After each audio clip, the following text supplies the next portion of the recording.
BJP কংগ্রেসের মিলিজুলি পঞ্চায়েতে বোর্ডে ধাপা বসালো রাজ্যের শাসক দল তৃণমূল। বিজেপি কংগ্রেস পরিচালিত পুরাতন মালদা ব্লকের মহিষবাথানী গ্রাম পঞ্চায়েতে প্রধান গঠন করল ঘাসফুল শিবির। মঙ্গলবার 17-5 ভোটের ব্যবধানে মহিষবাথানী গ্রাম পঞ্চায়েতে প্রধান হলেন নির্দল থেকে তৃণমূলে যোগদানকারী পঞ্চায়েত সদস্য রুম্পা রাজবংশী। আর প্রধান গঠনের পরপরই বাজি পটকা ফাটিয়ে ব্যান্ড বাদ্যি বাজিয়ে সবুজ আবির খেলে বিজয়োল্লাসে মাতলেন তৃণমূল নেতাকর্মীরা।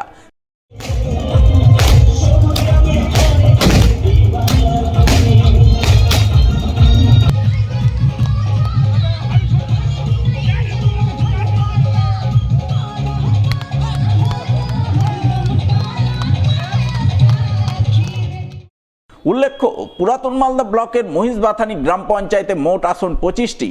এর মধ্যে গত পঞ্চায়েত নির্বাচনে তৃণমূল এবং কংগ্রেস পৃথক পৃথকভাবে 9টি করে আসন পেয়েছিল। বাকি 7টি আসনের মধ্যে 5টি আসন ছিল বিজেপির দখলে এবং 2টি আসন পেয়েছিল নির্দল। সেই নিরিখে কংগ্রেস এবং বিজেপি মিলিজুলিভাবে বোর্ড গঠন করে।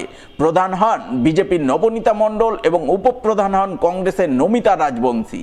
কিন্তু সম্প্রতি কংগ্রেসের 9 জন পঞ্চায়েত সদস্য সহ 2 জন নির্দল সদস্য তৃণমূল শিবিরে যোগদান করেন। ফলে তৃণমূল এককভাবে সংখ্যাগরিষ্ঠতা লাভ করেন, যার ভিত্তিতে গত 18 এপ্রিল তৃণমূলের পক্ষ থেকে মহিষবাথানী গ্রাম পঞ্চায়েতে অনাস্থা ডাকা হয়। অনাস্থায় তৃণমূল সংখ্যাগরিষ্ঠতা পেশ করে, যার ভিত্তিতে মঙ্গলবার প্রধান গঠন পর্ব অনুষ্ঠিত হয়।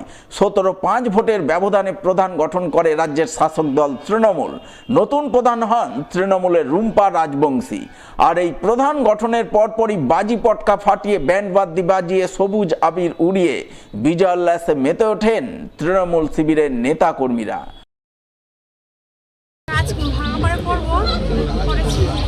রাস্তাঘাট ভালো আছে, বাকি আছে রাস্তা আছে, ঘাট সিঁড়িঘাট জল আছে, চেষ্টা করবো।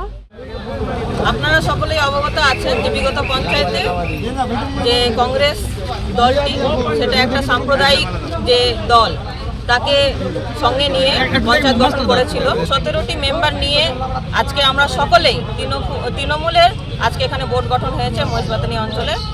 আমাদের 8টা হচ্ছে কংগ্রেসের মেম্বার আছেন এবং তৃণমূলের 8টা মেম্বার এবং একটা নির্দল সহ আমরা আজকে বোর্ড গঠন করলাম। আমাদের এখানে মানে পুরো বাংলাতেই যেইভাবে মমতা ব্যানার্জির কাজ ধারাবাহিকভাবে চলছে, সেভাবে মহিষবাথানীতেও চলছিল এবং আগামীতেও এটা আরও ভালোভাবে এবং আরও সুন্দরভাবে আমরা যাতে স্মুথলি এখানে কাজ করতে পারি, এই উদ্দেশ্য নিয়েই সকলেই আমাদের কংগ্রেস থেকেও যারা মেম্বাররা এসে এই মমতা ব্যানার্জি উন্নয়নকে দেখে ওনারা এসছেন এবং কাজ করার উদ্দেশ্য নিয়ে এখানে এসেছেন এবং ভালোভাবে কাজ করবেন। এটা একটা প্রচলিত আছে মহিষবাথানী, জবে থেকে আমরা দেখে এসেছি। 2.5 বছর অন্তর অন্তর প্রধান চেঞ্জ হয়। এটা নতুন কিছু না, এটা হতেই থাকবে, পুরাতন অব্যাহত আছে, এটা হতেই থাকবে। এটা হচ্ছে মহিষবাথানীর নিয়ম, কোনো কাজ হবে না। বিজেপি